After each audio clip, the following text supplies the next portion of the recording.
Oh, Canada, our once friendly neighbor to the north, has officially dropped the gloves and is gearing up for a long-term fight with Donald Trump.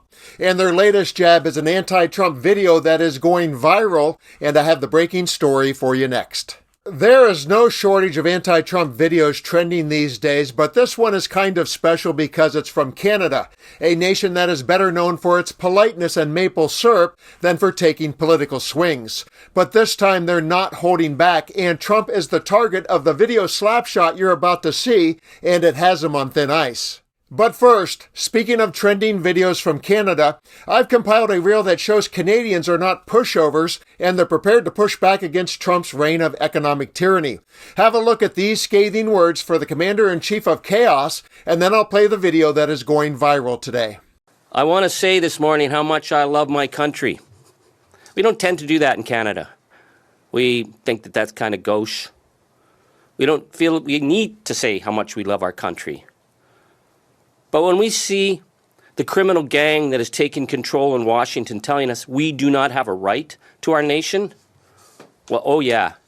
Not only am I going to love my country and its values and the people from one end of this beautiful nation to another, but I'm going to work with those ordinary Canadians to defend our right.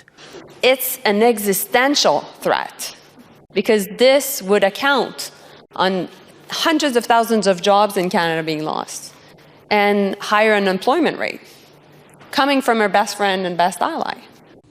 We must put Canada first. And that is why common sense conservatives condemn President Trump's massive, unjust, and unjustified tariffs, which will damage both American and Canadian economies. Canada is the United States' closest friend, greatest ally, and most important neighbor. We share the longest undefended border. We fought alongside the Americans in 2 world wars, Korea, and Afghanistan, where we lost 158 of our brilliant young men and women to avenge the attacks of 9/11 on New York and Washington. There is no justification whatsoever for these tariffs or this treatment. That symbol of openness and inclusion that is the direct opposite to the politics of Elon Musk and Donald Trump. We had many allies in the Republican Party, many allies, of course, with the Democrats. And ultimately, what made a big change is when we said, you know what? $155 billion worth of tariffs against the U.S. And you saw the U.S. markets tanking, and you saw also potentially the price of gas going up. So my point to all of you is we're the canary in the coal mine. If the U.S. administration is doing that to Canada, you're next. You may have noticed that Canada's most prominent leader was missing from that compilation. But as it turns out, Justin Trudeau and his big brain are front and center in the viral video that captured my attention in a post from Politics Video Channel that read, "Breaking. Canadians are sharing this video on X with the hashtag Our Leader is Smarter Than Yours." Have a look.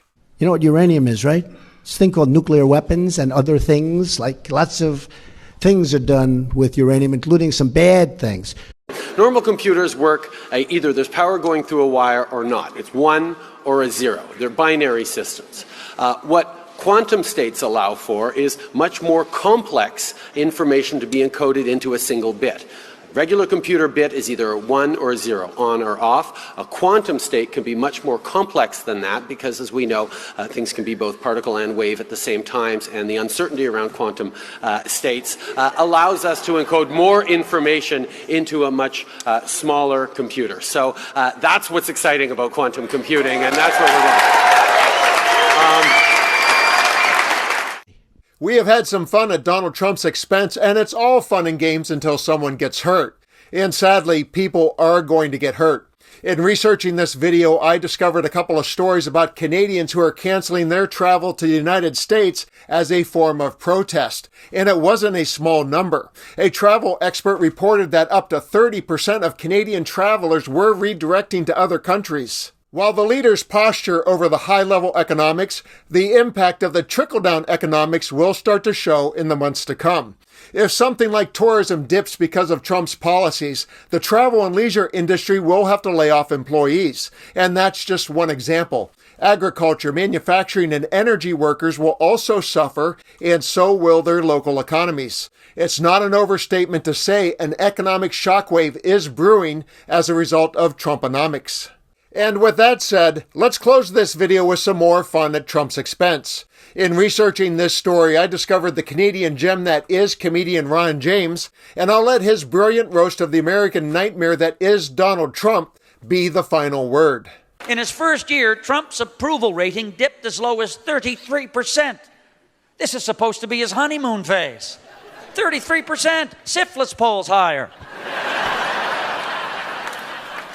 But none of this matters to his base, because the rot goes far deeper than this bejeweled, vacuous charlatan they elected, who, when he's not browbeating the needy from his bully pulpit, is barking a bogus promise of salvation to his legions of lost and defiantly blind disciples, all praying for deliverance from their fast food, hate-fueled, boob tube, fake news, marginalized lives of angry alienation, everyone mesmerized by the myth of American exceptionalism and its attendant infantile magical belief they'll finally get what they've been told they deserve, regardless of living in a nation where their hope has long since been broken, courtesy of a rigged system of casino crony capitalism run by the very kind of creatures who crawl from the swamp the mutant they voted for claimed he'd drain.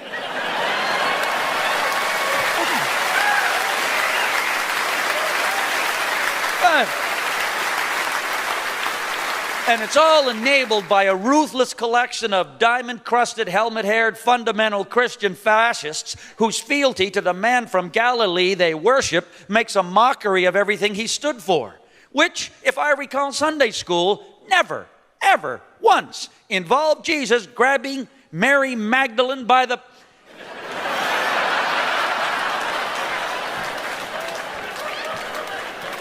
But perhaps I wasn't paying attention.